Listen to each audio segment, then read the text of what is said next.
ഇന്നത്തെ വീഡിയോ എന്ന് പറയുന്നത് കൊമ്പൻ്റെ ഒരു ചെറിയൊരു ആക്സിഡൻറ്റ് ഉണ്ടായി ട്രിപ്പിൻ്റെ ഇടയിൽ. അത് കഴിഞ്ഞ് അപ്പോൾ വർക്ക്ഷോപ്പിൻ്റെ അവിടെ നിർത്തിയിട്ടില്ല, അവിടെ നിന്ന് കയറ്റി കൊടുക്കണം. അവിടെ തിരക്കായിട്ട് ഇപ്പോൾ 2 ദിവസമായി ഇരിക്കുന്നതാണ്. ഇവിടെ നേരെ പോയാൽ വർക്ക്ഷോപ്പിൽ കയറ്റണം. അത് ഫ്രണ്ട് ലെഫ്റ്റ് സൈഡ് മൊത്തം പൊളിഞ്ഞ് റെഡായി. ഇതൊക്കെ നിങ്ങൾ കാണിച്ചു നോക്കി. ആ ഡ്രൈവറെ ചേട്ടൻ്റെ പണിയാണ്. ഒക്കെ ഒരുമാതിരി. എന്തായാലും DRLൊക്കെ മാറ്റണം. മറ്റേ സൈഡും അതേപോലെ തന്നെ. നമുക്ക് വർക്ക്ഷോപ്പ് പോയേക്കാം, എന്താ അവസ്ഥ നോക്കാം. ഞാൻ അപ്പുറത്തെ വർക്ക്ഷോപ്പിൻ്റെ ഇപ്പുറത്തോട്ട് സാധനം അവിടെ നിർത്തിയിട്ടുണ്ടായിരുന്നു. അവിടുന്ന് ഇപ്പം അങ്ങോട്ട് പോരായിരുന്നു. വിളിച്ചിട്ടുണ്ടായിരുന്നു വർക്ക്ഷോപ്പിനെ. അവിടെ കയറ്റാൻ കുറച്ച് റിസ്ക് ഉണ്ടെന്നാണ് പറഞ്ഞവർ. പോയേക്കാം. ഇതെന്തത് ഐസ് കയറ്റാൻ അത്രയും ടൈറ്റാണ് വഴി. ആവൂ,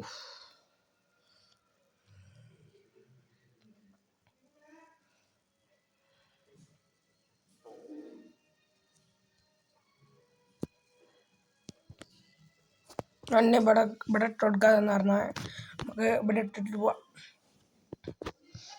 ഗ്ലാസ്സൊക്കെ തുറന്നൊക്കെ പറഞ്ഞിട്ടായിരുന്നു. അപ്പോൾ ഇവിടെ നമുക്ക് നിർത്താം. ഇവിടെ നമുക്ക് പുറത്തേക്ക് പോകാം. എന്നാൽ ശരി, ഉണ്ടാവട്ടെ. പണിയൊക്കെ കഴിഞ്ഞ് ഇറങ്ങുമ്പോൾ അടുത്ത വീഡിയോയിൽ കാണാം. പിന്നെ എല്ലാവർക്കും സുഖമല്ലേ? എല്ലാവരും ലൈക്ക് ആൻഡ് സബ്സ്ക്രൈബ് ചെയ്യണം. ഇതിൻ്റെ പാർട്ട് 1 ആണ്. ഇതിൻ്റെ പാർട്ട് 2 ഇപ്പോൾ കുറച്ച് കഴിഞ്ഞാൽ വരുന്നതായിരിക്കും. Okay, set. അപ്പം എന്നാൽ എല്ലാവർക്കും ഗുഡ് ബൈ. അടുത്ത വീഡിയോയിൽ കാണാം. ഇവിടെ പോലീസ് സ്റ്റേഷനൊക്കെ ഉണ്ട്. ഇതൊക്കെ എപ്പോൾ വന്നതാണ്, കഴിഞ്ഞ അതിലൊന്നും ഇല്ല. എന്നാൽ ഇവിടെ കേട്ടോ നമ്മളെ സ്ഥലം. പോലീസ് സ്റ്റേഷനൊക്കെ ഉണ്ട്. പിന്നെ എല്ലാവർക്കും സുഖമല്ലേ? എന്നാൽ ശരി. ഈ ഡ്രൈവർ സുഖമില്ല, ഭയങ്കര ഇതാണ്. ശരി, ഗുഡ് ബൈ. നമുക്ക് അടുത്ത വീഡിയോ കാണാം.